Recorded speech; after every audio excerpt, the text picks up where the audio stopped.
அதுக்கு அடுத்து என்ன இருக்கு? அடுத்த லைன், எகிப்துக்கு எண்ணெய் கொண்டு போகப்படுகிறது. யாராவது நம்ப முடியுமா? எகிப்துக்கு என்ன போகுமா? அரபு நாட்டில இருந்தா என்ன எல்லா நாட்டுக்கும் போகும். இஸ்ரவேல் ஒரு பாலைவனம், இவங்கிட்ட இருந்து என்ன போகுமா? வசனம் சொல்லுது, எகிப்துக்கு இஸ்ரேல்ல இருந்து என்ன போகும்? எண்ணெய் கொண்டு போகப்படும். இது சாத்தியமா? இன்னைக்கும் நம்ம அரபு நாடுகள் இருந்து எண்ணெய் வாங்குறோம், ரஷ்யா கிட்ட இருந்து வாங்குறோம். உலகத்திலேயே அதிக எண்ணெய் தயாரிக்கிற நாடு சவுதி அரேபியா, அடுத்து தயாரிக்கிறது ஈரான். இவங்க தான் எண்ணெய் கொடுத்துட்டு இருக்காங்க வேர்ல்டு வைட். இவங்க காலத்துல பைபிள் சொல்லுது இஸ்ரேல்ல இருந்து எண்ணெய் எகிப்துக்கு போகும். வாய்ப்பு இருக்குதா? இன்னும் இப்படி எடுத்துக்கோங்க, எகிப்தை சுத்தி வெறும் அரபு நாடுகள். அவங்க கேட்டா எல்லா நாடும் இவங்களுக்கு என்ன கொடுக்கும்? எண்ணெய் எல்லாமே கொடுப்பாங்க. இன்னும் சொல்ல போனா எகிப்துல தான் சூயஸ் கால்வாய் இருக்குது, அது வழியா தான் எல்லா கப்பலும் போகும். அத்தனை கப்பலும் எங்க போகும்? அது வழியா தான் போகும். அவனுக்கு தேவையானவன் எங்க வாங்கிடுவான்? அந்த கப்பல்லையே வாங்கிடலாம். ஆனா பைபிள் சொல்லுது இஸ்ரவேலிலிருந்து எண்ணெய் எங்க போகும்? எகிப்துக்கு கொண்டு போகப்படும். இது சாத்தியமே இல்லைங்க. இன்னும் சொல்றேன் உங்களுக்கு, இஸ்ரவேலுடைய முதல் எதிரி 1948 இருந்து யாருன்னு கேட்டீங்கன்னா எகிப்து. அந்த ஊர்ல ஒரு ஜனாதிபதி இருந்தார், நாசர். அவர் சொன்னது என்ன தெரியுமா? இஸ்ரவேலை ஒழிச்சு கட்டுறதான் என் வேலை என்ன. இன்னைக்கும் காசா பிரச்சனையில எகிப்து தான் இஸ்ரேலுக்கு எதிராக பேசிக்கிட்டு இருக்குது. இவ்வளவு இருக்கு. பைபிள் சொல்லுது இஸ்ரேல்ல இருந்து எண்ணெய் எகிப்துக்கு போகும். சாத்தியப்படுமா? இவ்வளவுக்கு நடுவில் வாய்ப்பு இருக்குதான்னு கேட்டீங்கன்னா 2022 எண்ணெய் போயிடுச்சு, கொண்டு போயாச்சு. இஸ்ரேல்ல இருந்து எண்ணெய் எகிப்துக்கு போயிருச்சு. இதுக்கு பேரு லேவியதான் மெத்தட்னு பேரு. லேவியதானா கடல் பாம்புன்னு அர்த்தம். யோபு புஸ்தகத்துல இருக்கும், அந்த பேர் தான் வச்சிருக்காங்க. அதோட அர்த்தம் என்னன்னா, இஸ்ரேலுடைய கடல் அந்த எண்ணெயோட இதுல இருந்து ஒரு பைப் காட்டுவாங்க பாருங்க, பெரிய பைப், அது வழியா எண்ணெய் எகிப்துக்கு போகுது. இப்ப காட்டுவாங்க பாருங்க, இது 2021-22 அந்த போது பாருங்க, கடல் வழியா பைப், இது வழியா எண்ணெய் எகிப்துக்கு போகுது. ஓசியாவின் புஸ்தகம் 12ஆம் அதிகாரம் 1ஆம் வசனம் 100% அப்படியே ஆமென்றும் ஆமென்றும் நிறைவேறி விட்டது. வாய்ப்பு இருக்குதா? இந்த வசனத்தை ஒரு 10 வருஷத்துக்கு முன்னாடி சொன்னா நடக்காது. ஏன்னா இஸ்ரேல்ல எண்ணெய் கண்டுபிடிக்கப்படல. இப்பதான் ஒரு 3-4 வருஷத்துக்கு முன்னாடி கண்டுபிடிச்சாங்க. எகிப்து எண்ணெய் கேட்டுச்சு, அவன் கொடுத்தான். இதுவே 20 வருஷத்துக்கு முன்னாடி கேட்டா எண்ணெய் இஸ்ரேல்ல இருந்தாலும் எகிப்து ஒத்துக்காது, ஏன்னா எதிரி நாடு. 100 வருஷத்துக்கு முன்னாடி கேட்டா இஸ்ரேலே இல்ல. எப்படி? இது எல்லாம் நம்முடைய காலத்தில் நடக்க வேண்டிய தீர்க்க தரிசனம். இந்த காலத்தை பத்தி ஓசியாவுக்கு 2500 வருஷத்துக்கு முன்னாடி கர்த்தர் முன்னுரைத்திருப்பாரானால், வெளிப்படுத்தி இருப்பாரானால், அந்த காலகட்டத்தில் இருக்கிற உங்களையும் என்னையும் குறித்து அன்னைக்கே கர்த்தருக்கு திட்டம் இருந்திருக்கிறது என்று அர்த்தம். இன்னைக்கு உள்ள இந்த விஷயத்தை பத்தி கர்த்தர் முன்குறிச்சா, அப்ப நம்மளை பத்தி ஆண்டவர் என்ன இருக்குது? அன்னைக்கே திட்டம் இருக்குது. 2500 வருஷத்துக்கு முன்னாடி சொன்ன தீர்க்க தரிசனம் நம் காலத்தில் நம் கண்களுக்கு முன்பாக நிறைவேறி விட்டது. இதுவரைக்கும் நடந்த காரியங்களை சொல்லி இருக்கிறோம்.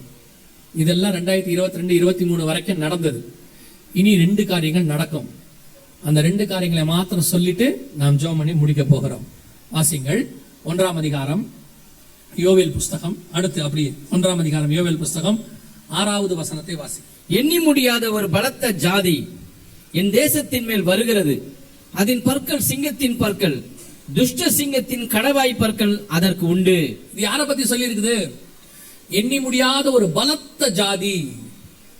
யாரு யார் எழும்பி வரப்போறா? யாருக்கு விரோதமா? இஸ்ரவேலுக்கு விரோதமா எழும்பி வரும். நாங்க சொல்லிது, எண்ணி முடியாத ஒரு பலத்த ஜாதி என் தேசத்தின் மேல் வருகிறது, இஸ்ரவேலுக்கு விரோதமா வருது அப்படின்னு பைபிள் சொல்லுது. யாரை பத்தி சொல்லி இருக்குது அப்படின்னா, அதுக்கு ஒரே ஒரு ஹிண்ட் என்ன இருக்கு? அதன் பற்கள் சிங்கத்தின் பற்கள், அதன் கடவாய் பற்கள் துஷ்ட சிங்கத்தின் கடவாய் பற்கள். இது யாரை பத்தி சொல்லி இருக்குது? இப்ப வாசிங்க, வெளிப்படுத்தின விசேஷம் 13ஆம் அதிகாரம் 2வது வசனம். சிங்கத்தின் வாய் போல இருந்து யாரை பத்தி சொல்லப்பட்டிருக்கிறது அப்படின்னு கேட்டீங்கன்னா, எண்ணி முடியாத ஒரு பலத்த ஜாதி, அதன் வாய் சிங்கத்தின் வாய். வெளிப்படுத்தலும் யோவேலையும் கனெக்ட் பண்ணி படிக்கணும். இது யாரை குறித்து அப்படின்னு கேட்டீங்கன்னா, வெளிப்படுத்தல் 13:1 ஒரு ராஜ்யம் எழும்பி வருவதை குறித்து வேதம் சொல்லுது. அங்க பாருங்க, நான் கடற்கரை மணல் மேல் நின்றேன், அப்பொழுது சமுத்திரத்திலிருந்து ஒரு மிருகம் எழும்பி வர கண்டேன். சமுத்திரத்திலிருந்து மிருகம் வருகிறது என்றால் என்ன? சமுத்திரத்திலிருந்து மிருகம் வருதுன்னா என்ன அர்த்தம்? தானியேல் புஸ்தகம் 9ஆம் அதிகாரம் 23 வாசிங்கம்மா. அவன் சொன்னது 4ஆம் மிருகம் பூமியிலே உண்டாகும், 4ஆம் ராஜ்யமாகும். ஏன் இங்க மிருகம் ராஜ்யம்னு சொல்லுதுன்னா 7:3 வாசிங்க.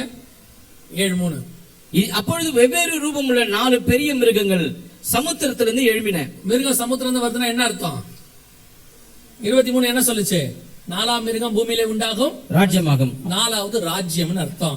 அப்போ மிருகம் எழும்பி வருதுன்னா ராஜ்யம் வருதுன்னு அர்த்தம். இதத்தான் யோவேல் 1:6 சொல்றாரு, எண்ணி முடியாத ஒரு பலத்த ஜாதி என் ஜனத்தின் மேல் ஏறி வருகிறது. யாரை பத்தி சொல்லப்பட்டிருக்கிறது அப்படின்னு கேட்டீங்கன்னா, இது முழுக்க முழுக்க யூரோப்பியன் யூனியனை குறித்து சொல்லப்பட்டிருக்கிறது. 28 நாடுகள் இப்ப இருக்கிறாங்க, இன்னும் அதிகமானோர் ஜாயின் பண்ணிட்டு இருக்காங்க. உக்ரைன் உள்ள வரப்போது இவங்க தான் அந்த 13ஆம் அதிகாரத்தில் சொல்லப்பட்ட மிருகம். அது ஒரு தனி செய்தி, முழுக்க அது இப்ப நம்ம எடுக்க முடியாது, 1.5 மணி நேரம் ஆகும். இப்போ அந்த இடத்துல சொல்லப்பட்ட 10 கொம்புகள், ஏன்னா இவங்களோட தலைமைப்பிடம் 10 நாடு, 7 தலைகள், 7 மலைகள் இருக்கும். இதுல உள்ள இத்தாலியில தான் ரோம் இருக்கு, அதுல 7 மலை இருக்குது. சோ இவங்க தான் எண்ணி முடியாத அந்த பலத்த ஜாதி. இப்ப பாத்தீங்கன்னா நான் சொல்றது 2025 பாத்தீங்கன்னா அமெரிக்கா வீழ்ச்சி அடையுது, யூரோப்பியன் யூனியன் எழும்புது. 2004 இருந்து சொல்றோம் யூரோப்பியன் யூனியன் ஒரு பெரிய ராணுவமாக ஒரு பெரிய வல்லரசாக மாறும்னு சொல்லி, இப்ப யூரோப்பியன் யூனியன் பெரிய வல்லரசாக மாற தொடங்கி இருக்கிறது. உங்க கண்ணுக்கு முன்னாடி அமெரிக்கா விழும், அமெரிக்காவுக்கு மாற்றாக யூரோப்பியன் யூனியன் எழும்பும். அந்த யூரோப்பியன் யூனியனை குறித்து தான் யோவேல் 1:6 சொல்லுது, எண்ணி முடியாத ஒரு பலத்த ஜாதி என் தேசத்தின் மேல் வருகிறது. இப்போ செலன்ஸ்கியும் சொல்லியிருக்கிறாரு. நாங்க அந்த நியூஸ் நேத்து காலையில பார்த்தோம் நான் நினைக்கிறேன், இல்ல இன்னைக்கு பார்த்தோம் நினைக்கிறேன். ஒரு 3ஆம் உலக யுத்தம் என்ன செய்ய போது வரப்போதுன்னு அனௌன்ஸ் பண்ணியிருக்கிறாங்க. அதுலதான் சொல்றாரு, உக்ரைன் பிரதமர் சொல்றாரு, நம்மளுக்கு என்று, அதாவது யூரோப்புக்கு என்று ஒரு ராணுவம் தேவைப்படுகிறது, பலத்த ஜாதி எழும்புகிறது. இவங்களை பத்தி தான் சொல்லுது.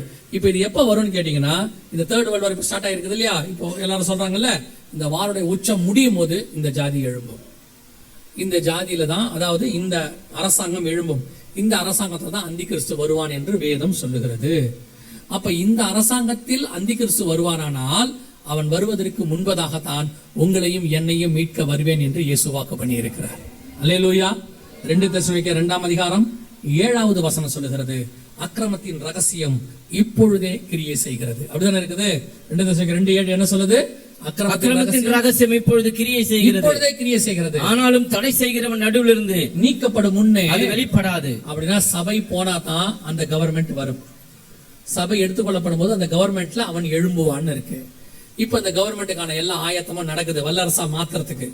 இந்த கவர்மெண்டோடைய ஒரு ராஜா தான் அவன் வர்றதுக்கு முன்னாடி தான் ஆண்டவர் உங்களை என்னையும் மீட்க வருவேன் என்று வாக்கு பண்ணி இருக்கிறார். அல்லேலூயா. அப்ப நம்ம எங்க இருக்கிறோம்னு பாத்துக்கோங்க.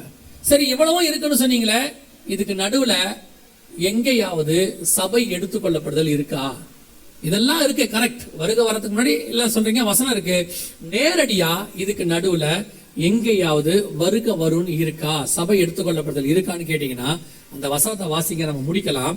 யோவேல் புஸ்தகம் 2ஆம் அதிகாரம் 16வது வசனத்தை வாசிங்க. ஜனத்தை கூட்டுங்கள். நல்லா கவனிங்க, அந்த வசனத்தை ஒவ்வொரு வார்த்தையும் கவனிங்க, நல்லா வாசிங்க திருப்பி. ஜனத்தை கூட்டுங்கள், சபையை பரிசுத்தப்படுத்துங்கள், முதியோரை சேருங்கள், பிள்ளைகளையும் பாலுண்கிற குழந்தைகளையும் கூட்டுங்கள், மணவாளன் தன் அறையையும் மணவாட்டி தன் மறைவையும் விட்டு புறப்படுவார்களாக. இந்த மணவாளன் மணவாட்டிங்கிறது யாரை குறிக்கிற வார்த்தை? சபையையும் இயேசுவையும் குறிக்கிற வார்த்தை. பழைய ஏற்பாட்டுல இருக்கு, மறந்துடக்கூடாது.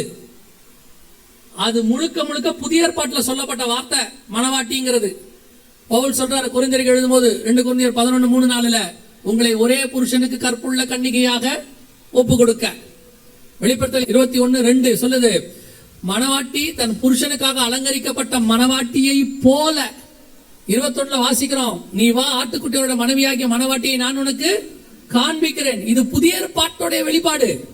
புதிய ஏற்பாட்டுல தான் சபைய கர்த்தருக்கு கணவனும் மனைவியுமா எபேசியருக்கு எழுதும்போது சொல்றாரு, உங்க எல்லாருக்கும் தெரிஞ்சது 5ஆம் அதிகாரத்துல, நான் கிறிஸ்துவையும் சபையும் குறித்து சொல்லுகிறேன். இந்த ரகசியம் பெரியது. இந்த மணவாட்டி மணவாளன் கான்செப்ட் நியூ டெஸ்ட்மென்ட் இது.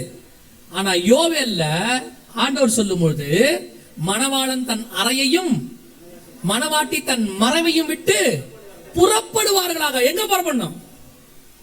அதான் கேள்வி, எங்க புறப்படணும்? மணவாளனுடைய அறை எது? மணவாளன் அறை எது? வசனம் சொல்லுது, உன்னுடைய சத்துருக்களை பாதபடியாக்கி போடும் வரைக்கும் நீர் என்னுடைய வலது பாரசத்தில் உட்காரும். இங்கிலீஷ்ல ஒரு டிரான்ஸ்லேஷன்ல இருக்கு, he sat on his chamber ன்னு இருக்கு.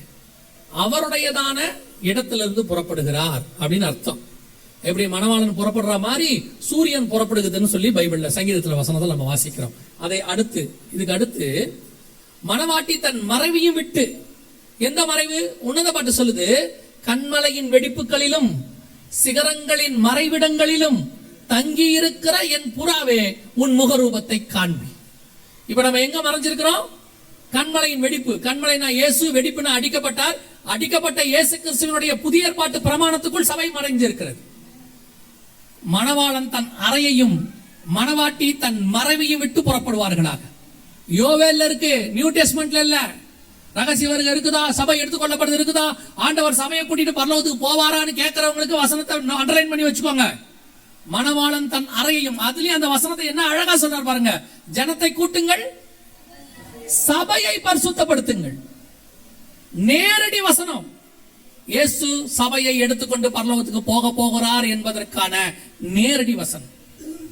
இப்போ இந்த ராஜ்யம் எழும்புகிற காலகட்டம் வந்துருச்சு.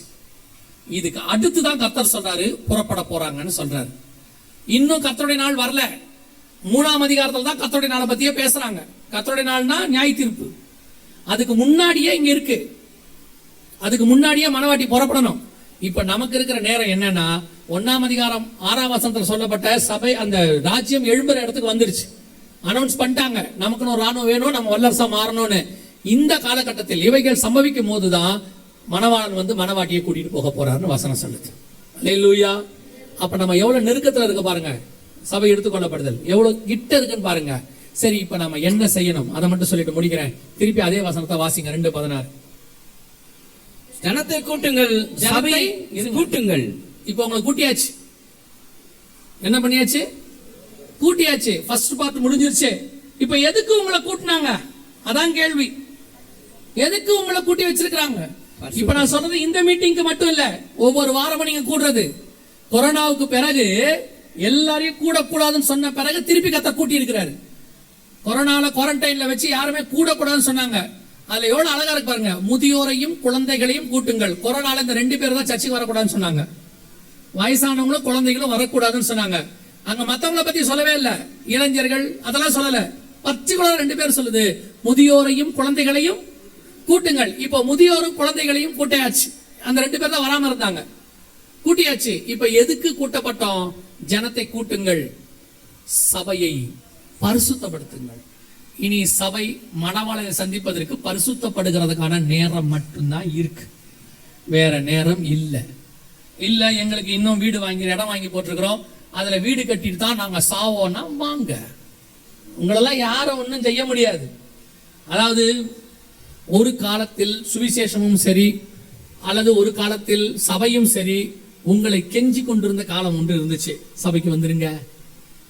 ஆனா இயேசு காலத்துல இருந்து பைபிள் எப்படி இருக்கு தெரியுமா? வந்தா உனக்கு நல்லது. ஆண்டவர் அதான் சொல்லுவாரு, எலியாவும் அதான் சொல்லுவாரு, எது வரைக்கும் 2 நினைவுகளால் குந்தி குந்தி நினைப்பீர்கள். கர்த்தர் தெய்வமானால் கர்த்தரதல் வாங்கள், பாகால் தெய்வமானால் பாகால் இடத்தில் போங்கள். இயேசு கிறிஸ்துவுக்கும் அதே தான் பேச்சு. ஒன்னு சத்தியத்தில் நிக்கிறது தான் நில்லு, இல்ல போறது தான் போயிட்டே இரு. மிச்சம் 12 பேர் நின்னா அவனை பார்த்து கேட்டாரு, நீயும் போறியா இருக்கியா? கொஞ்சம் பேர் அப்பத்துக்காக வந்தான். இயேசுநாதருக்கு பின்னாடி போனா நல்ல சாப்பாடு கிடைக்கும், ஒன்னும் வேலையே செய்ய வேண்டாம், அவர் பேசுவாரு கேட்கணும், அவ்வளவுதானே. கேட்டு முடிச்ச உடனே நல்ல அப்பமோ நல்ல ஃப்ரெஷ்ஷா மீனும் பொரிச்சு கொடுப்பாரு, சாப்பிடுவோம். ஃபேமிலியா வந்தான். சொன்னாரு, நீ எதுக்கு வந்த? ஆண்டவரே நாங்க மீட்டிங் வந்தோம். நீ எதுக்கு வந்தன்னு எனக்கு தெரியும், வீடு போடான்ட்டாரு. நீ என்னை அப்பத்துக்கு பின்பற்றுகிற கூட்டம், எதுக்கு என்னை பின்பற்றணும் தெரியுமா? எல்லாவற்றையும் விட்டு சிலுவையை எடுத்துக்கொண்டு நித்திய ஜீவனுக்கு வர்றவன் மட்டும் என் பின்னாடி வா. இதுவே அந்த வாலிபன் வந்து நம்மளை கேட்டிருந்தான்னு வச்சுக்கோங்க, நித்திய ஜீவனை சுதந்திரிக்க என்ன செய்ய வேண்டும் போதகரே அப்படின்னா, நாளையில இருந்து சர்ச்சுக்கு வந்துருங்க. அங்க நம்ம பிரதர் ஒருத்தர் இருப்பாரு, அவர்கிட்ட உங்க பேரை எழுதி கொடுத்துருங்க. நாங்க ஹவுஸ் விசிட்டிங் வரோம், உங்களை நல்லபடியா பாத்துக்கிறோம், மாசம் மாசம் தசமாங்காணிக்க கரெக்டா கொடுத்துருங்க. இதுவே என்ன மாதிரி எவாஞ்சலிஸ்டா வந்தா என்ன பண்ணிருப்போம், பிரதர் உங்க போன் நம்பர் கொடுத்துருங்க, டெய்லி காலையில வாக்குதத்தை அனுப்பிடுவோம். நீ வாலாகாம தலையாவாய், கர்த்தர் உன்னை பலுகி பெருக பண்ணுவார். யாரு? பணக்கார வாலிபன் வந்திருந்தானா போட்டு வருஷத்துக்கு ஒரு கேலண்டர் அனுப்பி வாக்குத்தத்த அட்டை அனுப்பி மாசத்துக்கு ஒரு தடவை அவரை போய் விசிட் பண்ணி, டோன்ட் வரி பிரதர், இந்த பணத்தை கர்த்தர் ஏன் உங்களுக்கு கொடுத்தாரு தெரியுமா?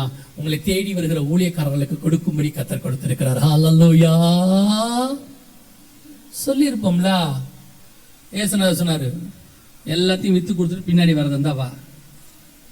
ஏன்? நீ கேட்டது நித்திய ஜீவன்.